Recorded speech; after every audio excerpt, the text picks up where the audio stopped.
कृपया चैनल को सब्सक्राइब करें। धन्यवाद। नित्य एक दीप से पापों का नाश होता है। माँ तुलसी की भक्ति से मोक्ष प्राप्त होता है। राधे राधे। हरे कृष्णा। प्रिय मित्रों, स्वागत है आप सभी का आज की इस वीडियो में। मित्रों, आज हम आपको तुलसी माता से जुड़ी हुई बहुत ही सुंदर कथा सुनाने वाले हैं। आशा करते हैं कि आप पूरी कथा को प्रसन्नचित होकर सुनेंगे। कथा शुरू करने से पहले कमेंट बॉक्स में जय श्री हरि विष्णु जय मां लक्ष्मी का जयकारा जरूर लगाएं। मित्रों, आज की कथा का विषय है कि तुलसी के पौधे के पास रोज दीपक जलाने से क्या होता है और तुलसी के पौधे की सेवा करने से मनुष्य को कौन से शुभ फल की प्राप्ति होती है। तो चलिए कथा आरंभ करते हैं। मित्रों, पौराणिक काल से ही तुलसी का स्थान हिंदू धर्म में अत्यंत पवित्र माना गया है। तुलसी केवल एक पौधा नहीं, बल्कि भगवान विष्णु की प्रिया और माता लक्ष्मी का स्वरूप मानी जाती है। तुलसी के पौधे को घर में लगाना, उसकी पूजा करना और उसकी सेवा करना न केवल आध्यात्मिक शांति प्रदान करता है, बल्कि यह जीवन के हर पहलू में सकारात्मकता लाता है और व्यक्ति का जीवन धन, वैभव और सुख समृद्धि से भर जाता है। मित्रों, पौराणिक ग्रंथों के अनुसार जो मनुष्य तुलसी के पास दीपक जलाता है, उसके समस्त पाप नष्ट हो जाते हैं और साथ ही कुछ अन्य शुभ फलों की भी प्राप्ति होती है। मित्रों, आज की यह कथा उसी तुलसी के पौधे के पास दीपक जलाने की महत्ता का वर्णन करती है। कथा इस प्रकार शुरू होती है कि एक बार देवी लक्ष्मी ने भगवान विष्णु से एक अत्यंत महत्वपूर्ण प्रश्न किया। उन्होंने कहा, हे स्वामी, मैंने धरती लोक पर देखा है कि आपके बहुत से भक्त नियमित रूप से तुलसी के पौधे के पास में दीपक जलाते हैं। कृपा करके आप मुझे यह बताइए कि तुलसी के पास दीपक जलाने का क्या महत्व है। आपके भक्तों को ऐसा करने से कौन सा शुभ फल प्राप्त होता है और इस क्रिया की सही विधि क्या है। भगवान विष्णु मुस्कुराए और बोले, हे देवी, यह प्रश्न समस्त मानव जाति के कल्याण के लिए बहुत ही उत्तम है। इसके महत्व को समझाने के लिए मैं तुम्हें एक कथा सुनाता हूँ। आप इस पूरी कथा को ध्यान पूर्वक सुने और कथा को बीच में ना छोड़े, वरना आपको पाप लगेगा। माता लक्ष्मी कहती है, प्रभु, मैं पूरी कथा का श्रवण सच्चे मन से करूंगी, कृपया आप कथा सुनाना शुरू करें। इतना कहकर भगवान विष्णु कथा सुनाना आरंभ करते हैं और कहते हैं कि देवी, प्राचीन समय की बात है। दक्षिण दिशा में तुंगभद्रा नाम की एक पवित्र नदी बहती थी। उस नदी के किनारे हरिहरपुर नाम का नगर बसा हुआ था। यह नगर अपनी प्राकृतिक सुंदरता और धार्मिक वातावरण के लिए प्रसिद्ध था। यहाँ के निवासी धर्म, पूजा पाठ और वेदों के अध्ययन में निपुण थे। इसी नगर में काशी नामक एक ब्राह्मण भी रहा करते थे। वे अत्यंत विद्वान, धर्मपरायण और वेदों के ज्ञाता थे, परंतु फिर भी उनका जीवन सरल और सहज था। इसी तरह से वे हर दिन यज्ञ करते, गरीबों की सहायता करते और धर्म के कार्यों में लीन रहते थे। लेकिन उनका पारिवारिक जीवन सुखमय नहीं था, क्योंकि उनकी पत्नी, जिसका नाम दुराचारिणी था, उनके जीवन का सबसे बड़ा दुख थी। दुराचारिणी अपने नाम के समान ही दुर स्वभाव की थी। वह स्वभाव से क्रूर, अपमानजनक और व्यभिचारिणी थी। वह न केवल अपने पति का अनादर करती, बल्कि अन्य परिवारजनों के साथ दुर्व्यवहार करती। उसका मन सदैव पराये पुरुषों में लगा रहता था। वह हमेशा सजी धजी रहती और सुंदर पुरुषों को रिझाने के प्रयास में लगी रहती थी। अपने पति के लिए न तो उसने कभी भोजन बनाया, न ही कोई सेवा की थी। उसका पति जब उसके साथ प्रेम पूर्वक बात करने का प्रयास करता, तो वह उन्हें वृद्ध निर्धन ब्राह्मण कहकर उनका मजाक उड़ाती और उन्हें अपमानित करती रहती थी। एक दिन अपनी काम वासना को शांत करने के लिए दुराचारिणी ने निर्णय लिया कि वह किसी अजनबी पुरुष से मिलने के लिए वन जाएगी, क्योंकि उसे लगा कि वहां उसे कोई सुंदर पुरुष अवश्य ही मिलेगा जिसे रिझा कर वो अपनी काम वासना को शांत करेगी। इस प्रकार से दुराचारिणी ने आज अपने सबसे सुंदर आभूषण पहने, नए वस्त्र धारण किए, अपनी आंखों में काजल और अपने होठों पर लाली लगाई और इस प्रकार से एक परम सुंदरी बनकर वह वन में चली गई। वन में पहुंचने के बाद वह एक बड़े वृक्ष के नीचे खड़ी हो गई और किसी पुरुष के आने की प्रतीक्षा करने लगी। लेकिन घंटों बीत गए और कोई पुरुष वहां नहीं आया। इस प्रकार से वह थक गई और निराश होकर जोर जोर से विलाप करने लगी।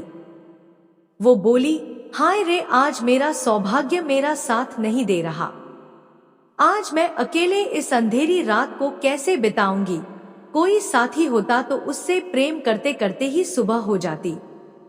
लेकिन भगवान ने मुझे क्यों इस स्थिति में डाला है जहां मेरे साथ कोई नौजवान साथी नहीं। ऐसा कहकर वह जोर जोर से रोने लगी। उसके विलाप की आवाज सुनकर जंगल में निवास करने वाला एक भयानक बाघ जाग गया। उसकी लाल चमकती आंखें और डरावना रूप देखकर दुराचारिणी डरने लगी। बाघ धीरे धीरे उसकी ओर बढ़ा और गरजते हुए बोला, दुष्टा स्त्री, तू यहाँ क्या कर रही है? तेरे जैसे पापियों का भक्षण करना ही मेरा धर्म है। बाघ ने उसकी ओर झपटते हुए कहा, दुष्ट स्त्री, तू पापों की मूर्ति है। तुझे मारकर मैं अपने पापों का प्रायश्चित करूंगा। डर के मारे वह स्त्री कांपने लगी और बोली, हे बाघ, मुझे छोड़ दो। मैं यहाँ केवल अपने प्रिय से मिलने आई हूँ। तुम मुझे मारोगे तो तुम्हें क्या मिलेगा? डर के मारे स्त्री के पसीने छूट गए। अब तो वह घुटनों के बल गिर गई और बाघ से प्रार्थना करने लगी, हे जंगल के राजा, कृपया मुझे छोड़ दो। मैं यहाँ अपने प्रियतम से मिलने आई हूँ, मुझे मत मारो। बाघ स्त्री की प्रार्थना पर रुक गया और बोला, हे पापिनी, मैं तुझे मारने से पहले अपने पूर्व जन्म की कहानी सुनाता हूँ। मैं पूर्व जन्म में एक ब्राह्मण का पुत्र था। मेरे पिता एक धर्मपरायण पुरुष थे, लेकिन लोभ और लालच के कारण मैंने धर्म का मार्ग छोड़ दिया।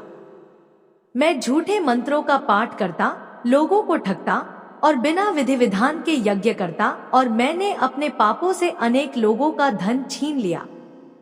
एक समय मेरे पापों के कारण एक बीमार कुत्ते ने मुझे काट लिया और मेरी मृत्यु हो गई, और इस प्रकार से यमराज के आदेश पर मुझे नरक में डाला गया। वहां मैंने अनेक वर्षों तक यातनाएं सही और बाद में मुझे बाघ के रूप में जन्म दिया गया। इसलिए मैं यहाँ वन में रहता हूँ और केवल पापी और दुराचारिणी स्त्रियों और पुरुषों का भक्षण करता हूँ। यह कहकर बाघ ने उस स्त्री पर झपट्टा मारा और उसे खा गया, और इस प्रकार से बाघ के पापों का अंत हो गया। जब दुराचारिणी को बाघ ने मारकर खा लिया तो उसके शरीर से प्राण निकल गए और उसकी आत्मा भटकने लगी। तभी यमराज के दूत वहां प्रकट हुए। यमदूत अत्यंत भयानक रूप में थे। उनके लंबे लंबे नाखून, जलती हुई आंखें और डरावने चेहरे थे। उन्होंने दुराचारिणी की आत्मा को जंजीरों में बांध लिया और यमलोक की ओर ले गए। यमलोक पहुंचते ही उसका सामना यमराज से हुआ। यमराज का सिंहासन ऊंचाई पर था और चारों ओर अग्नि की भयंकर लपटें उठ रही थी। उनके हाथ में न्याय का दंड था, जिसे देखकर दुराचारिणी की आत्मा थर थर कांप रही थी।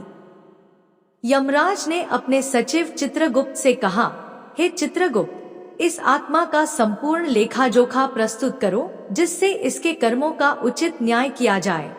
चित्रगुप्त ने अपने विशाल ग्रंथ खोले और बोले, हे धर्मराज, यह स्त्री अपने जीवन में अत्यंत दुष्ट और व्यभिचारिणी रही है। उसने कभी अपने पति की सेवा नहीं की और सदा ही पराये पुरुषों के साथ व्यभिचार किया, धर्म का अपमान किया और पवित्रता का तिरस्कार किया।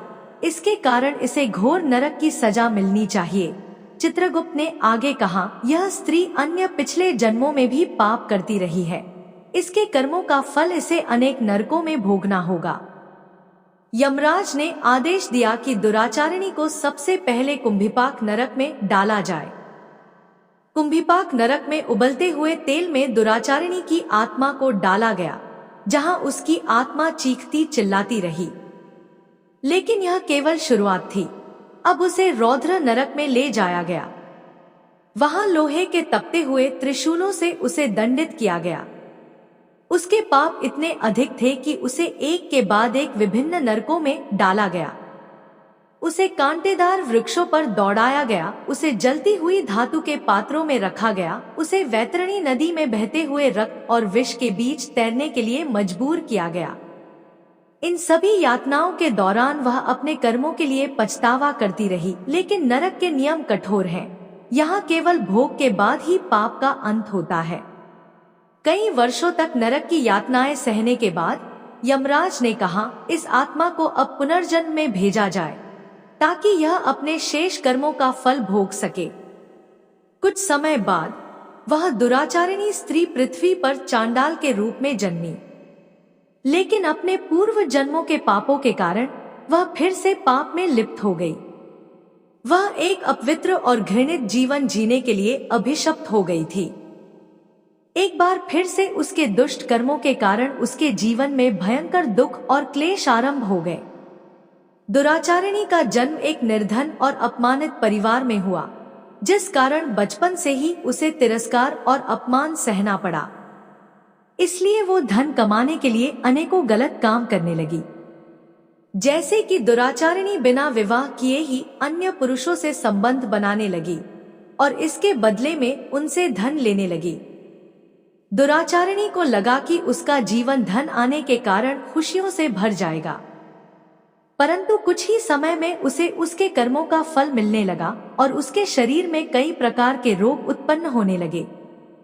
उसके चेहरे पर चर्म रोग हो गया, जिससे अब सभी लोग उससे घृणा करने लगे। वह भोजन के लिए दर दर भटकती और लोग उसे पत्थर मारकर भगा देते। उसे पानी के लिए भी भीख मांगनी पड़ती थी। उसके अंग अंग में पीड़ा थी। उसका शरीर कुष्ठ और फोड़े फुंसियों से भर गया। इस दुख भरे जीवन के बीच दुराचारिणी का मन कभी शांति नहीं पाता। उसे अपने कर्मों का स्मरण बार बार होता और वह अपने आप से घृणा करने लगी थी। अपने रोगों और अपमान से त्रस्त होकर वह अंततः एक दिन तीर्थ स्थान अनंतपुर जा पहुंची। वहां उसने सोचा कि शायद किसी पवित्र स्थान पर जाने से उसके दुख और कष्टों का निवारण हो सके। इस प्रकार दुराचारिणी चलते चलते एक आश्रम के सामने जा पहुंची। अनंतपुर का वह प्राचीन आश्रम, जो श्री हरि की निश्चल भक्ति और शांति से भरा हुआ था। उसी आश्रम के बाहर तुलसी का एक विशाल और प्राचीन पौधा लगा था, मानो यह वर्षों से श्रद्धालुओं की आस्था को अपनी शाखाओं में समेटे हुए हो। वहां प्रतिदिन कई महिलाएं तुलसी के समक्ष दीप जलाकर अपनी श्रद्धा प्रकट करती थी। जब दुराचारिणी ने यह सब देखा तो जिज्ञासावश उसने उनमें से एक महिला से पूछा, तुम सब यह क्यों कर रही हो? उस महिला ने मुस्कुराते हुए उत्तर दिया, बहन, तुलसी के पास दीप जलाने से मनुष्य के सारे पाप नष्ट हो जाते हैं। यह भगवान विष्णु की प्रिया है और तुलसी माता के प्रति श्रद्धा दिखाने से जीवन में सुख शांति आती है और अंत समय में मोक्ष की प्राप्ति होती है। दुराचारिणी ने सोचा कि क्या मेरी जैसी पापिनी का भी उद्धार संभव है, और यह सोचकर उसने कांपते हुए हाथों से तुलसी के पास दीपक जला दिया। दुराचारिणी ने आज तक अपने जीवन में कोई भी पूजा पाठ, धर्म कर्म का काम नहीं किया था। हरि भक्ति और आस्था की ओर यह उसका पहला कदम था। उसने अनजाने में ही भगवान विष्णु और तुलसी के प्रति अपनी निश्चल श्रद्धा व्यक्त कर दी, और यह दीपक मानो उसकी आत्मा का पहला प्रकाश था, जो अब तक अंधकार में डूबी हुई थी। संयोगवश उसी रात उसकी मृत्यु हो गई, लेकिन उसका अंत एक नया आरंभ बन गया। उसके द्वारा जलाई गई श्रद्धा की यह छोटी सी लौ उसके सारे पापों को भस्म कर गई।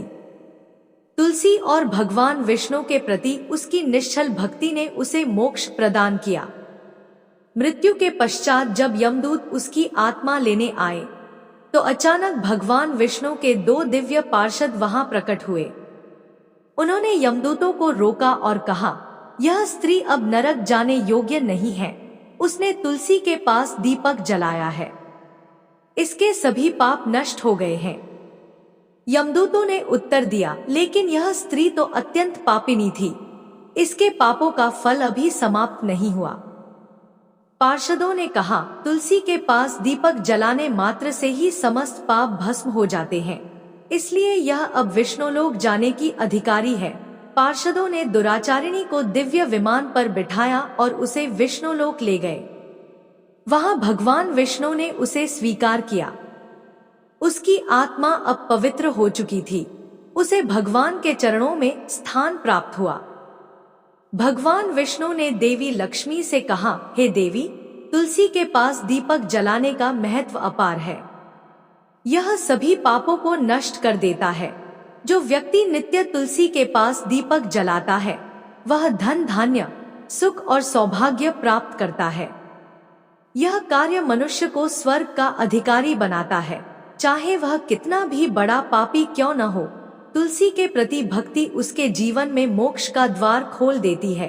उन्होंने आगे कहा, तुलसी के पास दीपक जलाते समय इस मंत्र का उच्चारण करना चाहिए, च विद्महे विष्णुप्रिया में तन्नो वृंदा प्रचोदयात्। इससे भगवान विष्णु और देवी तुलसी प्रसन्न होते हैं।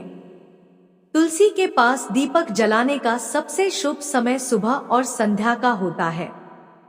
सुबह ब्रह्मा मुहूर्त और संध्या को सूर्यास्त के समय दीपक जलाना श्रेष्ठ माना जाता है। दीपक जलाने से पहले तुलसी के पौधे को जल चढ़ाना चाहिए और फिर तुलसी को कुमकुम और हल्दी से तिलक करना चाहिए। दीपक को सदा ही तुलसी के दक्षिण या पूर्व दिशा में रखना चाहिए। तुलसी के पास जलाए गए दीपक को बुझाएं नहीं, उसे स्वयं बुझने देना चाहिए और इस प्रकार से कथा समाप्त होती है। मित्रों, इस कथा से यह स्पष्ट होता है कि मन की पवित्रता, भक्ति और प्रायश्चित का अद्भुत महत्व है।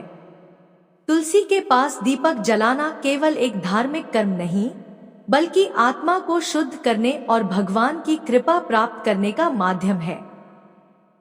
जो व्यक्ति नित्य तुलसी के पास दीपक जलाएगा, वह न केवल अपने पापों से मुक्त होगा, बल्कि उसे ईश्वर की कृपा से मोक्ष प्राप्त होगा। भगवान विष्णु कहते हैं कि जिस प्रकार से देवी लक्ष्मी से वैकुंठ को ऐश्वर्य प्राप्त है, ठीक उसी प्रकार से बैकुंठ में तुलसी के कारण पवित्रता प्राप्त है। पृथ्वी लोक में जिस स्थान पर भी तुलसी का पौधा होगा, उस स्थान पर कभी बुराई का वास नहीं होगा।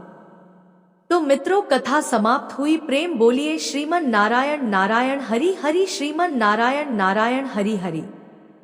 तुलसी माता की जय, लक्ष्मी माता की जय।